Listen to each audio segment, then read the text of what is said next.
On connaît presque tous quelqu'un qui est atteint de la maladie de Parkinson.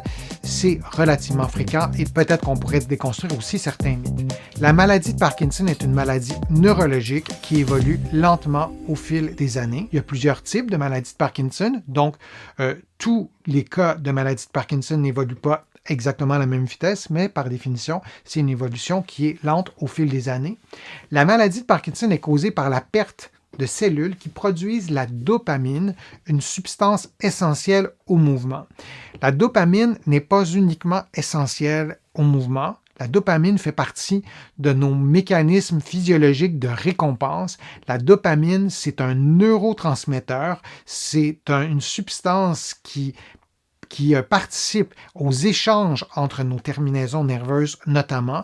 Donc, la dopamine, elle est fondamentale pour notre vie, mais notamment pour nos mouvements, pour les automatismes, pour nos mouvements automatiques. Lorsqu'on veut initier la marche et qu'on a moins de dopamine, c'est plus compliqué. Et la région du cerveau qui est atteinte dans un contexte de maladie de Parkinson, qui fait en sorte que les systèmes de dopamine seront déréglés, cette région du cerveau s'appelle la substance noire. Les symptômes varient d'une personne à l'autre, mais on retrouve fréquemment des tremblements, de la rigidité et une lenteur des mouvements.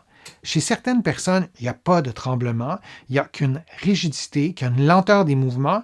Et si vous avez des proches, ou peut-être vous-même, et vous observez que depuis quelques mois, par exemple, ou depuis une année, votre corps est plus rigide, vos mouvements sont plus lents, peut-être que ça s'explique par la maladie de Parkinson. D'autres signes peuvent apparaître, comme les troubles de l'équilibre. La voix va parfois changer aussi. Une écriture qui rapetisse, donc vous n'allez pas écrire comme avant. Parfois, on le voit aussi dans l'expression faciale. On va dire que les personnes deviennent amimiques lorsque la maladie elle est avancée, mais parfois on le remarque aussi avant, on peut le remarquer sur soi-même. Il n'existe pas de remède, malheureusement, mais plusieurs approches permettent de mieux vivre avec la maladie. Mais on peut améliorer la qualité de vie, on peut améliorer nos capacités physiques. Parfois, on a la logique intuitive de se dire, c'est logique de dire que si j'ai une maladie évolutive, je ne vais que perdre de la force, de l'équilibre, de l'endurance. C'est pas tout à fait comme ça que ça se passe cliniquement. Lorsqu'on voit nos patients, on a beaucoup de patients qui ont la maladie de Parkinson qui vont prendre de la force musculaire, qui vont récupérer de l'équilibre, qui vont améliorer leur capacité fonctionnelle à mieux faire leurs activités de la vie quotidienne, par exemple.